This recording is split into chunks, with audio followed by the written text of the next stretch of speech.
ఎన్నికల పోలింగ్ దగ్గర పెడుతున్న కొద్దీ మంగళగిరి నియోజకవర్గంలో ప్రజానీకం, రాజకీయ నాయకుల్లో మాత్రం ఉత్కంఠ బాగా పెరుగుతుందని చెప్పాలి.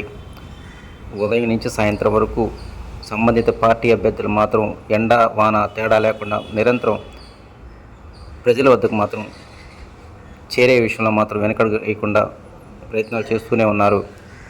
ఇక మంగళగిరి నియోజకవర్గానికి వస్తున్నట్లయితే గతంలో చెప్పినట్లుగానే 1952 నుంచి ఇప్పటి వరకు 15 సార్లు ఎన్నికలు జరగగా వాటిలో ప్రధాన పార్టీలైనటువంటి కాంగ్రెస్, టీడీపీ, సిపిఐ, సిపిఎం, బీజేపీ, వైసీపీ పార్టీలు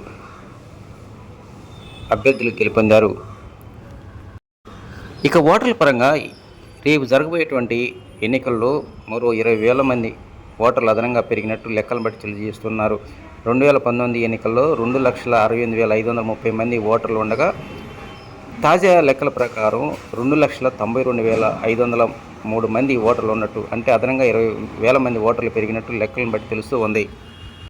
ఇక మంగళగిరి నియోజకవర్గంలో రాజకీయాల్లో మేము సైతం అంటూ గతంలో అనేక మంది మహిళా అభ్యర్థులు పోటీలో నిలబడ్డారు.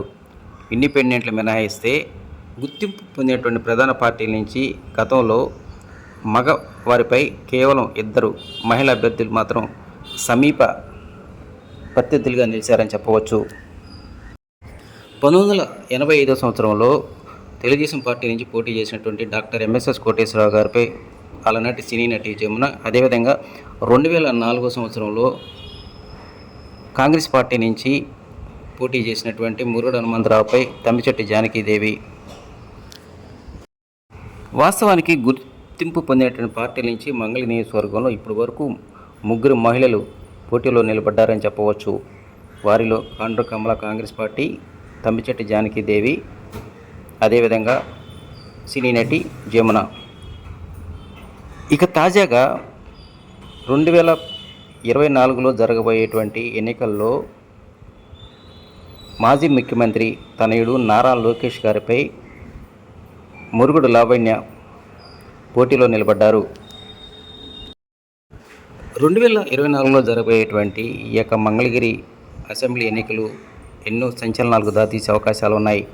సాక్షాత్తు మాజీ ముఖ్యమంత్రి తనయుడు ఒకవైపు, మంగళగిరి నుంచి బీసీ అభ్యర్థిగా నిలబడ్డటువంటి మరో మహిళ, హోరాహోరీగా కొనసాగుతున్నటువంటి ఈ యొక్క పోటీలో ఎవరు విజేత అనేటువంటిది త్వరలోనే జరుగుతున్నటువంటి ఎన్నికల్లో తేలనున్నది.